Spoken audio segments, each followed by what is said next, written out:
Hello, everybody, and welcome to DaRealBois podcast, your bonus episode inside of a bonus episode. The hostess with the mostess, that's me, and that's right, your second favorite host, Chance.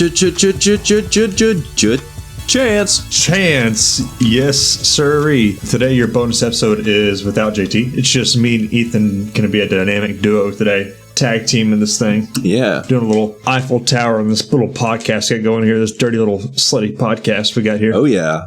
Oh, yeah, definitely. I'm getting it from the back and he's taking it from the front. I mean, giving it from the front. Just two guys with really good hair, you know? Really great hair. Just doing a podcast. Yeah, great hair. Yeah, man. According to the poll. Yeah, we were just talking about dinner, actually. If for those of you that don't know, this is kind of the non-conformed episode where we just kind of chit-chat and then there's no real form to it. There's not any real winners or points given out. But for this one, JT is the winner. Sorry, buddy. I made a promise. Damn, it do be like that though. I made a promise. I have to keep it, even though he's a host sometimes. What? Oh my God! Wait, that's from your last bonus episode with him, is it? Yeah. I promised the next time I did one of these, he would win. Damn him. All right. Well, game got to respect game, I guess. Yeah. He clever little fella. Yeah. But yeah, we normally do like some sort of game show-esque talk show, but today it's just less game show-esque. Yeah, we throw out this bonus content here when we know we're not going to be able to meet up for the week. And in this case, it's going to be my fault. We can't meet up for the next week. So, so be it. It's what we do. We gotta please the masses, and by the masses I mean my two brothers, maybe some of JT's family, and my girlfriend. Yep, That's go. Probably about it. You know what? They make this podcast go around. Shout out to all those people. Yeah, but yeah, perfect. Yeah, we just recorded one episode, and now we're just gonna shove in another episode here. Shove it in y'all's faces. Yeah. Ethan and I scarfed down some dinner, and we're like, all right, let's do it again. Let's do it again. Yeah. But no, I normally buy like a 2-pound pork loin, and then I'll do like a spice rub. So like this time I did chili powder, adobo chili powder, because it's got a good smokiness to it. I did smoked paprika, salt and pepper, and then some cumin. And I rubbed that on the pork loin, and then I made a little marinade. I made this marinade. Sheesh. Yeah. It's always really funny when Ethan and I are talking about having dinner, because he's always in the kitchen whipping up something just crazy gourmet like that. He's literally got a whole 5-star kitchen going on downstairs. And then I'd be like, all right, so I had some minute brown rice with lean ground beef. And I'm like, it sounds so sad, but at the same time, I'm like, it is so good though. And I always have some sort of dinner that just sounds sad. I got my taco seasoning, I got my beef, I got my rice. That's it. And I throw some chipotle sauce on there, just a little drizzle, and I mix it up in a bowl. I'm not even putting it in a burrito or anything. I'm just sitting here. I got my Tupperware bowl with brown rice and lean ground beef, chipotle sauce, and I'm just watching my YouTube video, scarfing down my ground beef and rice. And if it's not ground beef and rice, it'll be chicken. It'll be chicken and rice. And then the most gourmet I get is like a roast. But even the roasts I buy are just like some little tray dinners. The roasts are really good, and I throw some brown rice in there too. And I'll be you're buying a TV dinner. Yeah, it's like some microwavable roast beef. And again, it sounds so sad, but they make me so happy. It tastes so good. It doesn't sound good, but it really is, though. Buddy, one day I'll have to cook for you. Dude, bet. You're missing out on actual food. What I hear, you could probably make some really good pancakes, given how much you love you some pancakes. I mean, I prefer waffles to pancakes. That's not what I heard. Personally. I heard you love pancakes. But, I guess I could whip up pancakes. They're not hard to make. Dude, I watched this video today of some dude who lost his fantasy football league. Yeah. And he was like apologizing to the waitress. He's like, look, I lost my fantasy football league. He had to go to this diner. And the loser has to stay in a diner for 24 hours. Oh, wow. He's like, I'm so sorry, but I lost my fantasy football league. And my punishment is I have to stay in this booth for 24 hours straight. But I can knock off 1 hour per pancake that I eat. And he was like 4 pancakes in. And he's like, guys, I'm so sick and bloated. I can't eat another pancake. And I was like, dude, you're weak. Yeah. You're weak. 4 pancakes? I would be out of there. Dude, I could down 24 pancakes. Yeah. I'm confident I could down 24 pancakes. I'd order 24 pancakes and probably 6 cups of coffee. Wash it down. Yeah. I'm going to say I could put down 24 pancakes in the span of 2 hours. I was going to say 3 hours. So, yeah. I mean, I was thinking 3 hours, but honestly, I think 2 hours. 2 hours, I could put down 24 pancakes. I think it would take me 3 just because pancakes get denser the more that you have, But if you soak those bad boys. That's what the coffee's for, right? Yeah. The coffee's to wash it down. If you soak those bad boys in just some syrup. Yeah. And they just get kind of all mushy. Like, you can almost drink them. They've absorbed all they can. Yeah, pretty just much. Make a pancake shake in the freaking Waffle House or wherever you are. Making bacon pancakes, shaking pancakes, making bacon pancakes, shaking pancakes. New York. Keep it going. You've seen that mix, right? Oh my God. I actually don't think so. Oh, it's so funny. Making pancakes, making bacon pancakes, bum, bum, bum, New York, making pancakes, making bacon pancakes. It goes Concrete so hard, jungle dude. where dreams are made. Making bacon pancakes, making pancakes, making bacon pancakes. Put them in the pan and that's what I'm gonna make. Bacon pancakes. Anyways. Yeah. I didn't have a shitty roast or whatever you had for dinner. I had pulled pork tacos. that pork is slow cooked and then shredded it up. I made pulled pork tacos. I had a little bit of lettuce. I put a cilantro salsa, like a cilantro verde salsa. It was actually kind of spicy. Like, it's good. And when I say spicy, I'm not talking like white people think it's spicy because it has salt. Like, it was kind of spicy. It was pretty good. And then I had like some chips. I had a small salad on the side. And then I had cilantro lime rice. Nice. Dude, that sounds so good. Yeah. I'm telling you, I end my cut Wednesday and I'm going to eat like such a fat ass. This is all I can think about. It's everything I'm going to start eating. Dude, speaking of going back to, you were talking about like fantasy football. It makes me think like that whole thing's like a competition and stuff. Dude, I heard the craziest thing. I was talking to JT the other day and he's like very, very set on his claim that he's never lost a staring contest with a squirrel, like ever. Right. And I don't know what like has happened in his life for him to be so dedicated to that. Dude, he talks about it all the time about how he's never lost a staring contest with the squirrel. Yeah. Like it's like I've been outside with him before, and anytime you see a squirrel, he's like, dude, I could totally beat that squirrel in a staring contest. Seriously. And it's the weirdest thing ever. Like, he's so adamant about it. I know. That's the, like, I just kind of be like, yeah, okay. But like, how do you track that, first of all? And second of all, there's no way, because I actually one time did have a staring contest with a squirrel, like on accident. I was in high school. I was about to walk outside and we could see each other through the windows. And so we both stopped. And like, I was looking at him and he was looking at me and we were just like making eye contact. And then at some point I had to blink and I like had to like get him to move because I had to go outside and I didn't want to get raped by a squirrel. But that's beside the point. Legitimate. Yeah. You've had some squirrel staring experience, and no, they ain't no slouch. They ain't no slouch. They're pretty, like, they freeze and they stare at you with those beady eyes. And if there wasn't glass in between us, I'm sure he would have jumped me. Yeah, I don't know. I just don't believe JT. I think there's something more going on there. I don't know. Dang, that's wild. Yeah. I heard something else about JT as well. What's that? You know, he's getting married soon. Yeah. I think he's actually marrying his cousin. What? Really? Yeah, I think he's marrying his cousin. So, like, you've seen pictures online. I've seen some pictures. Like, his wife, and you can see like there's some slight resemblance there, you know? And like, he's always, I don't know, he's made comments in the past. He was like, dude, he's said, before, to quote JT, he's like, man, if my cousin was pretty enough, I think I could get with my cousin. He has said that, like, before. Yeah. Like, he's made some weird, like, incestual comments like that before. Yeah. So, we have no confirmation. I haven't met her yet. Either. So, like, I think that's the reason why, like, we actually haven't been able to see her yet, because he hasn't broke the whole cousin thing. Yeah. But I wouldn't be surprised if they just run off and don't talk to anybody after they actually get married. Yeah. Well, that'd be crazy, because, like, you're right. I mean, like, we haven't met him. I haven't ever seen what any of his cousins actually look like. He talks about them all the time. Right. Like, spending time with them and hanging out. It's like, and they live over kind of in the same area. That is, I'm connecting the dots with you. I never even thought of that. Oh my gosh. Well, have you, like... I'm saying. Oh, hi. Hi, JT from the future here, because I edit these and I have the power to do this.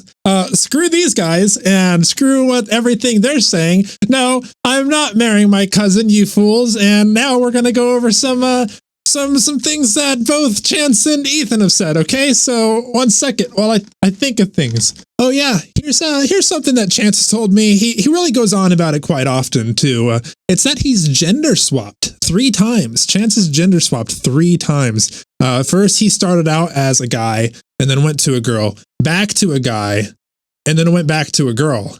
So I don't know what he's standing on right now, what gender he's calling himself. It gets all really foggy in that region of who is what and what kind of pronouns you're going to call anybody. He's big liberal over there. He's a big lib. And something I heard about Ethan is Ethan's a big crystal guy. He likes crystals and crystal energy. So what he does usually every morning, he'll take a gemstone, like a quartz crystal or something, because he goes on about how much power it has, and he'll put it inside of his butt. Like he'll keister it. He'll stick it up there. I think he says he likes how it feels or something. I don't know, something about those regards, but yeah, he sticks it up there. He leaves it in. He says that he absorbs all of its power, and then later in the day, he I guess does his bowel movement and extrudes it from his body before going to sleep. Just so in the morning I think he told me he incrementally has gone bigger. He's trying to get one of those like selenite towers up there. If you've seen those, they have like layers. They get wider towards the base, kind of like a pyramid, except really elongated. He's going for one of those really big selenite towers to keister. Another thing Chance told me, Chance is he's been doing all of his martial arts stuff, and he actually told me he's training because at night he turns into a werewolf. I don't know why he believes he turns into a werewolf. I guess he's watched a little too much Twilight in his day, but he thinks he turns into a werewolf at night, especially when the full moon becomes like present. He gets all of his strength supposedly, and then he goes on a rampage. And I guess he's been saying he's training his body to be able to to contain all that power. He says if he trains his body, he can also train his mind to overcome that beast's mentality that he has. It's why he's so oafy. He doesn't have a whole lot of control of his human body, he says. So it's honestly a lot of hubbub, and it kind of raises the question of like, if he changes into a werewolf, does the werewolf also gender swap whenever he goes through that process? Does the werewolf have a different personality? Is the werewolf a thee, thus, them, they?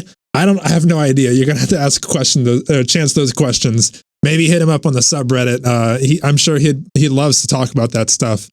2 of his favorite topics actually is about gender swapping and his werewolf activities. So if you can combine those and ask him in the subreddit what that's all about, then I'm sure he would really appreciate and to engage in that kind of conversation. And then something else that I heard about Ethan is that he's a fake culinarian. Like he doesn't actually cook. He usually goes on. I don't know if he's talked about it this episode. I'm editing it, but I don't really listen to them when they talk a whole lot. I just heard my name and decided to give some interesting facts. But apparently when Ethan cooks, he doesn't really make gourmet stuff or fancy stuff. He gets TV dinners and he reads the ingredients on the back. And that's what he tells everybody he's cooking. So it's like, oh, it's a marinara, and I made my own marinara sauce, and I put it inside of this 390-degree oven. It was a pizza oven, not a pizza oven. Ethan doesn't own a pizza oven. He's going to claim he does. He doesn't own a pizza oven. He's got a microwave. He's eating microwave dinners all the time and passing them off as these big culinary delights that he's made so lavishly and so extravagant that it's just a whole lot of hubbub, really. So maybe just don't put too much weight into things Ethan says either. I just, sorry to barge in on their episode. Here I am. I just thought I'd give some more interesting facts because they're doing an interesting facts segment, So, but yeah, I'll back to the episode. Bye-bye. What else have you been up to lately? Like, have you been working on your gutters? Are they fixed? Gutters are done, dude. Are they done? Gutters are done. Yeah, we're done with gutters. They're a thing of the past. I ain't messing with them no more. Nice, man. They collect their water. No, I've been struggling with my ear lately. So, I've been doing like Brazilian Jiu-Jitsu, something I got into recently. Yeah, getting your cheeks clapped. Training to be a werewolf. What did I say? Which is, it's like it's like wrestling, but you get to choke people out and use joint locks. You know what? It's a lot of fun. It's like wrestling, but for like freaks. Yeah, we get freaky. No, but one thing that wrestlers get to do that people in jiu-jitsu don't do is they wear like ear guards. Like, I don't know if you've seen that in wrestling. Yeah. Like, not WWE wrestling, but collegiate high school. Yeah, they wear wrestling. that headgear. The headgear. Yeah.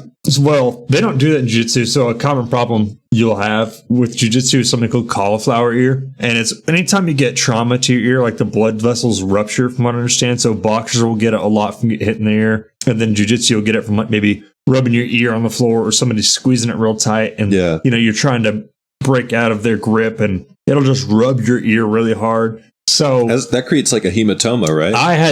It creates a hematoma. And then if you don't treat it fast enough, it'll get calcified. Okay.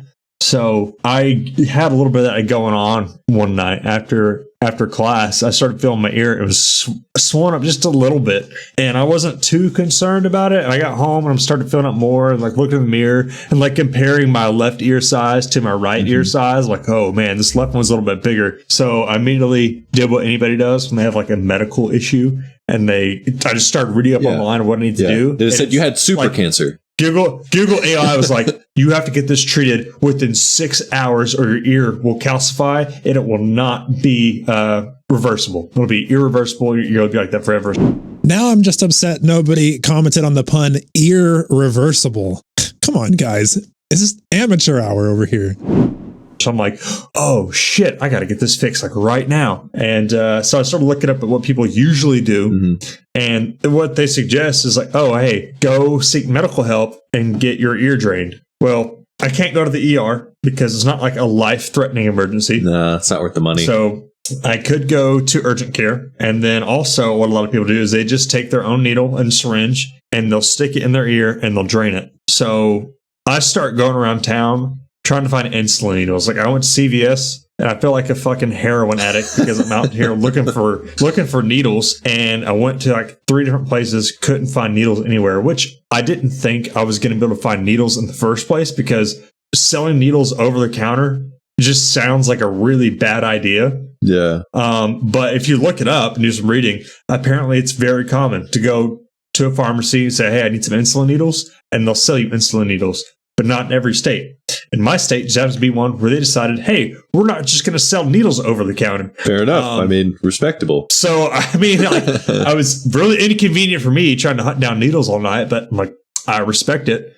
So, but what you can do is you can't buy them over the counter, but you can order a 50-pack off of Amazon. Of course you can. And get them delivered the next day. You get anything off Amazon.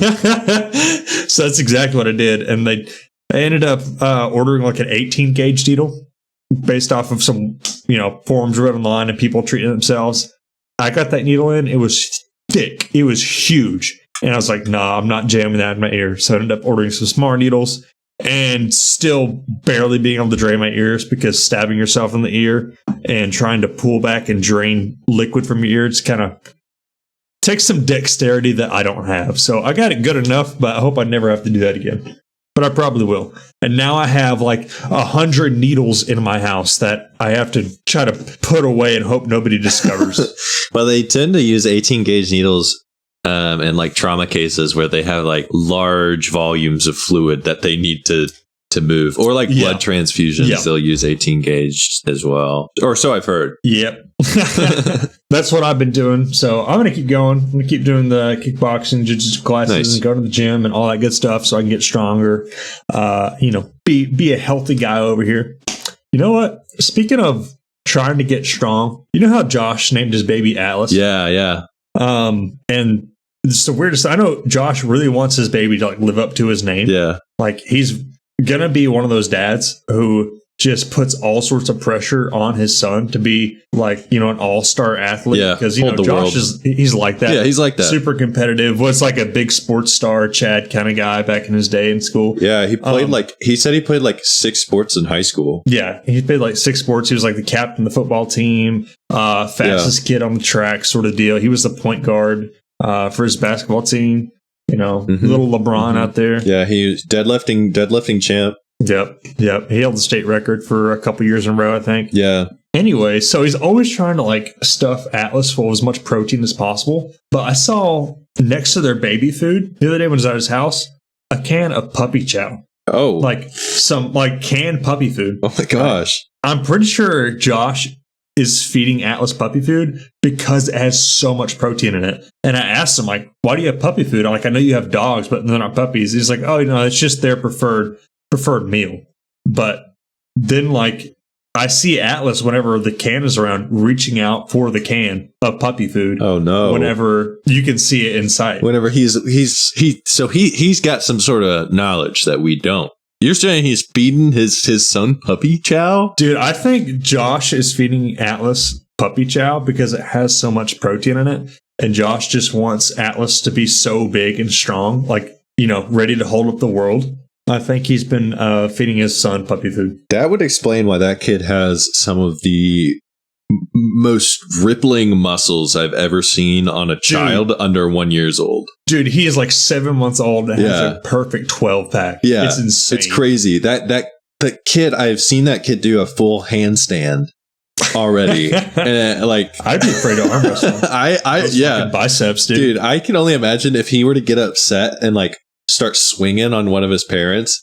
I think he'd take him out. I think he would knock them to the ground. It's going to be Josh's own doing. He's going to feed him too much puppy food. Saying. And his son's going to be able to whoop his ass. Yeah. By the time he's 2. Dude, I was actually, so we were hanging out with Josh and Livia the other day, me and Savannah. And Savannah really likes listening she likes K-pop a lot. So she's been to one of her favorites is Stray Kids. She's going to another concert for another band called ATEEZ. Anyway, so she's really into it. She really likes K-pop.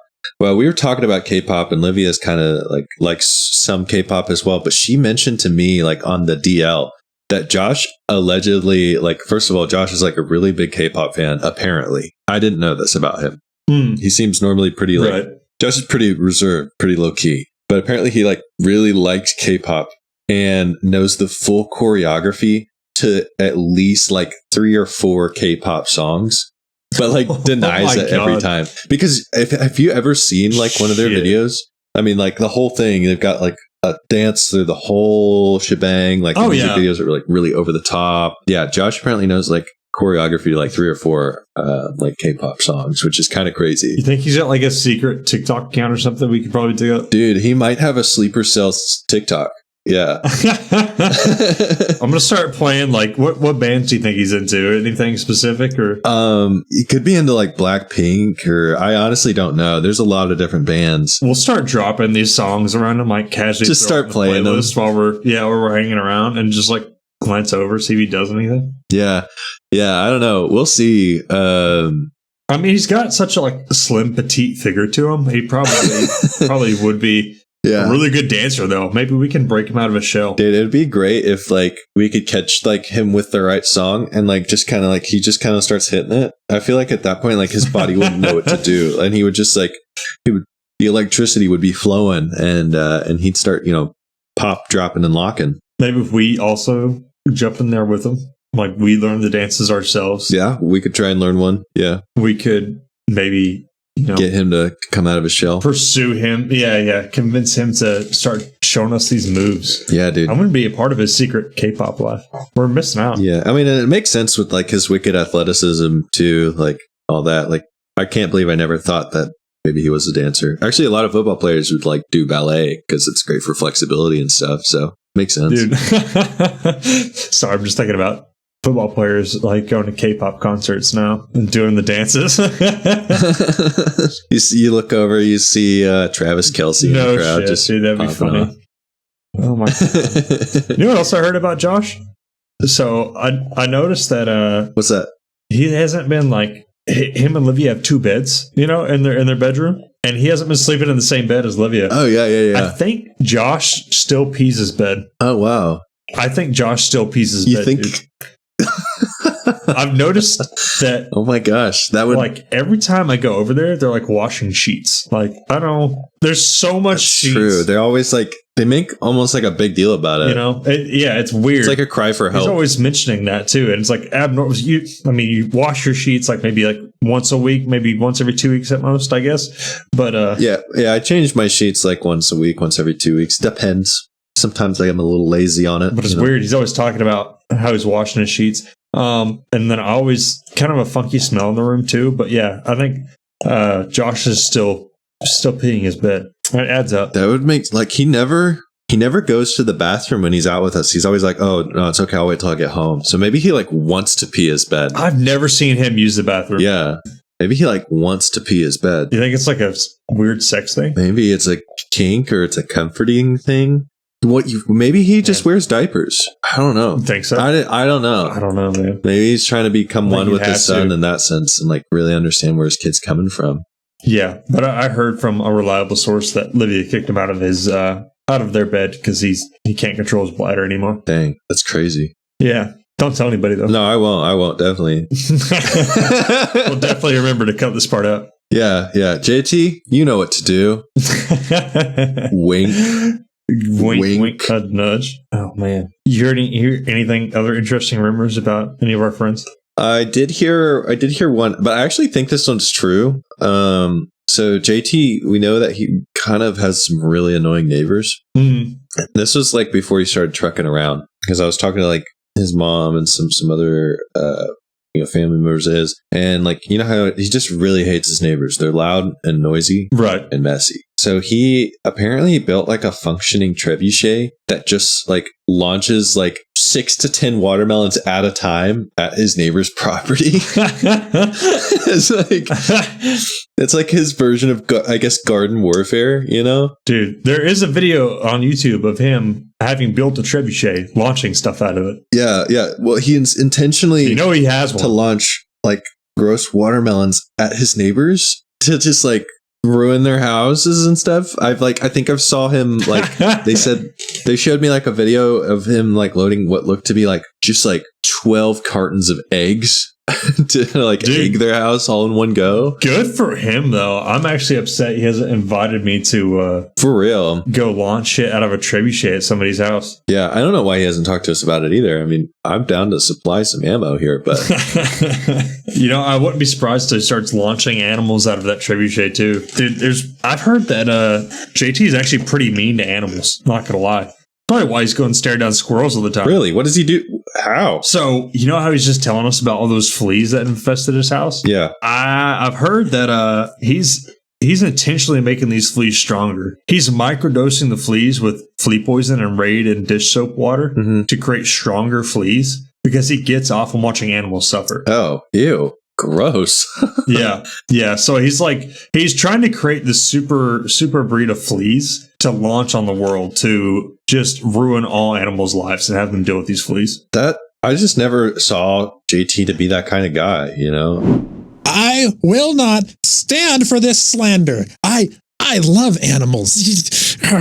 Chance, Ethan, you think that I'll kill you both. I'll kill you both. I've saved countless animals. My cat has 3 legs because I saved it. I've saved squirrels, not for staring contest purposes, but for other purposes. I've saved squirrels. We've saved horses. I've saved them all. I'll save them all. I can save them all. I didn't realize it was still rumor hour. So let me tell you something else I've learned about these two boys. Ethan, you know how Ethan's talked about how he has roommates. And guess what I heard? I heard Ethan likes to share a toothbrush with his roommates. It doesn't matter who his roommate is. If he has a roommate, he asks them up front to their face before he moves in, do you mind sharing a toothbrush with me? Because he likes all of their teeth plaque in his mouth and it's kinky for him. And he really likes it. And he sometimes takes the toothbrush to the bedroom to do, toothbrush things that are unspeakable behind closed doors. And he really loves other people's toothpaste plaque inside of his mouth and probably other orifices too. This is fact. This is definitely factual. And something else pretty crazy about Chance is I heard that one time Chance, if you know anything about Chance, he hates the ocean. He hates the ocean so much, he wishes everything in it was dead. And he's scared of the ocean. He doesn't like getting in the ocean. But one time he was at the beach and he got onto a pier and he saw a little sea turtle and he threw one of those 6 packs of soda things inside of the side of the ocean straight at the sea turtle. The ones with the 6 rings on it, just the plastic part that the sea turtles aren't supposed to have. And he threw a bunch of straws straight at the sea turtle too. Chance is a big sea turtle hater. He hates sea turtles. What can I say?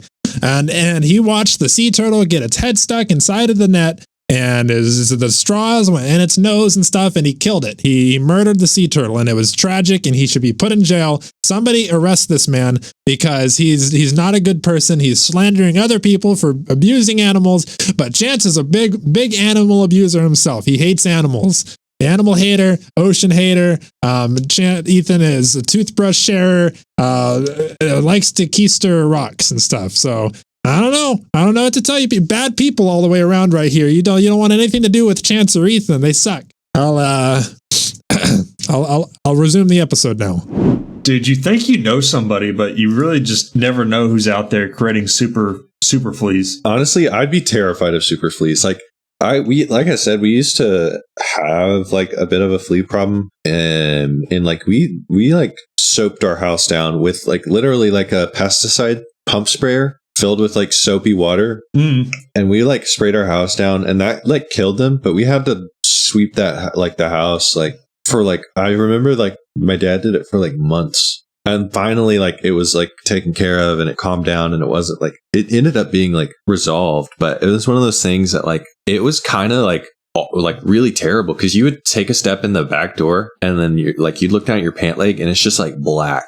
Like, holy hell. Yeah, it was really bad. But we somehow got it under control. So that's why I said like Dawn dish soap, because I really was like, I don't know, maybe some people haven't heard of it because like it worked. It did wonders. We had like a really bad problem with them for a time. So yeah, dude, I was I was talking to JT and he mentioned something that like Josh came to him with like a business proposal. And a business proposal. Yeah.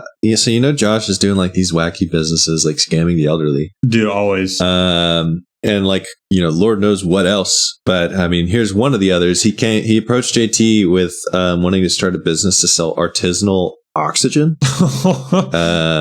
So like getting oxygen from like the biggest trees that he could find and then putting them in jars and just like jarring it and sealing the jar. And then apparently somebody bought it. Like JT went in with them and they were. I'm going to check Marketplace for this oxygen real quick and look it up, see what he's on there. Yeah, dude. Oh my God. He wants $300 per jar for this oxygen.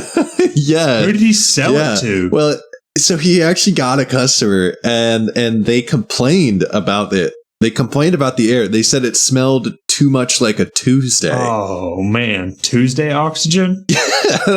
Tuesday oxygen. I don't get it. I mean, I don't know where you find these people. I don't know who in their right mind is buying oxygen. You know, I'm breathing it right now. But Josh do be scamming though. Whatever. Scams man. are likely. Scam likely. Scam likely. You know? Dungeons and Daddies for those who know it. Yeah, if you haven't listened to that, I mean, we're not affiliated anyway, but that's a good podcast. Those guys are really, really entertaining. Dude, everybody should listen to Dungeons and Daddies, even if you don't for sure play Dungeons and Dragons. You know. Oh yeah, to be clear, it's a Dungeons and Dragons podcast. Not a BDSM podcast. Sometimes a BDSM podcast. They're hilarious. I really enjoy listening to that one. Yeah, man. Dude, yeah. I just saw that, speaking of D&D, Critical Role just had Brennan Lee Mulligan announced as their new DM. Actually, though, he's going to be running their next campaign. That's great. Well, which I'm a fan of Dimension 20. I haven't watched a lot of Critical Role. Yeah, like I'll get their clips across my feed every now and then, just like for their big moments, and they're really, really into it. They take a deep dive in their characters. It looks like. Yeah.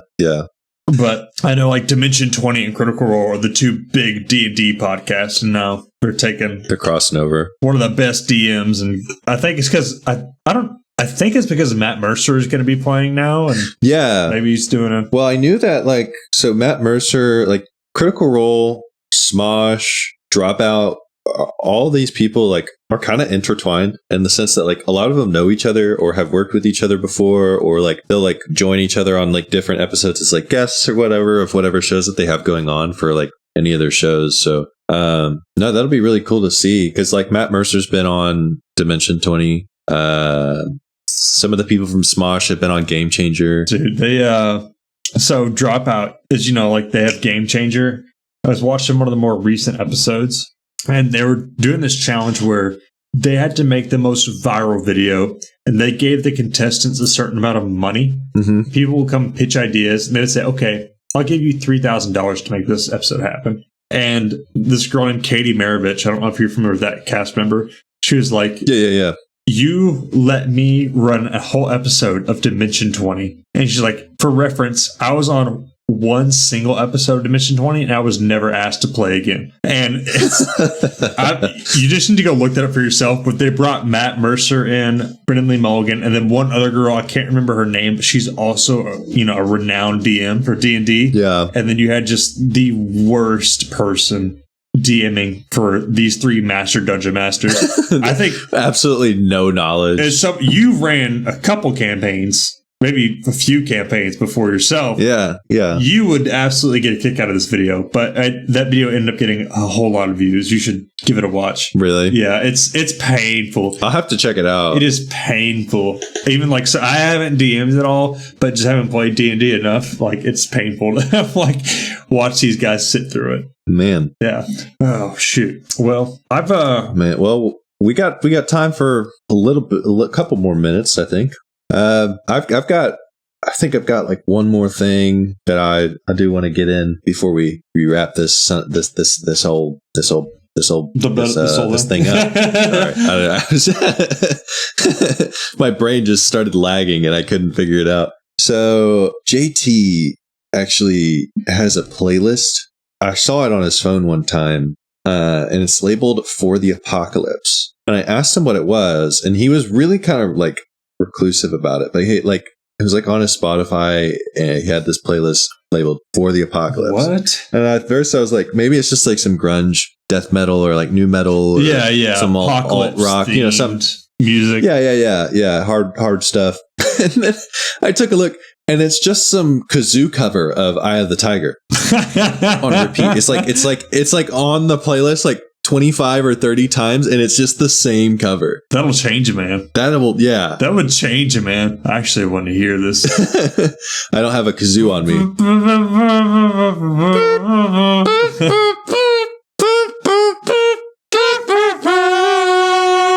That's pretty good.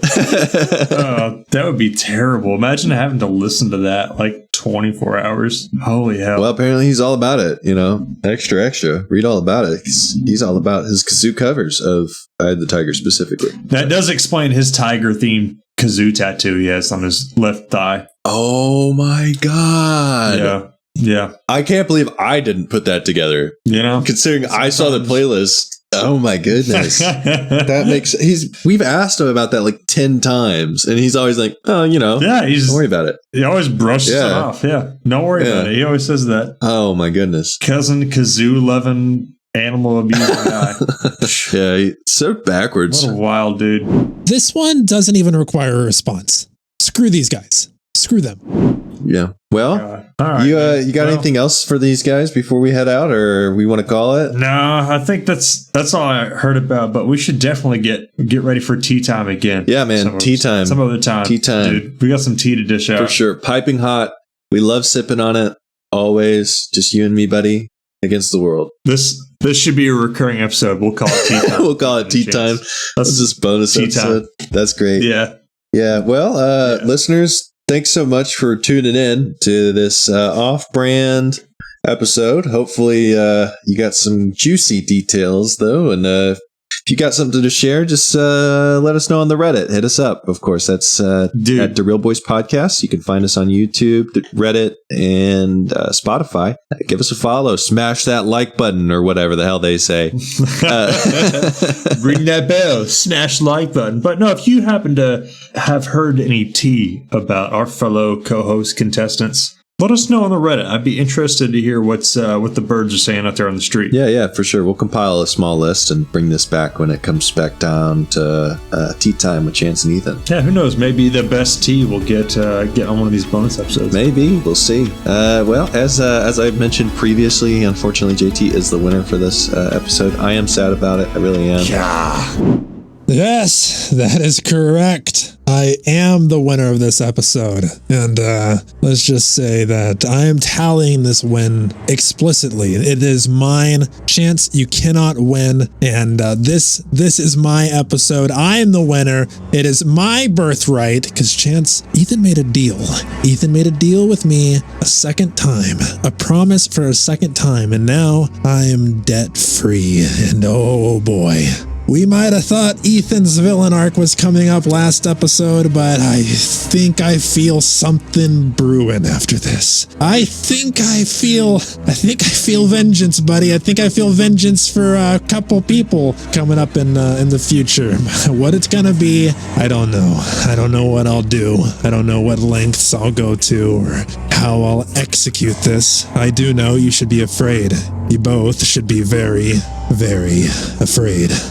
But I'll take this win. It's another one in the books. I appreciate it, and I'll let the episode close out, and whatever repercussions there are in the future, I cannot be faulted for.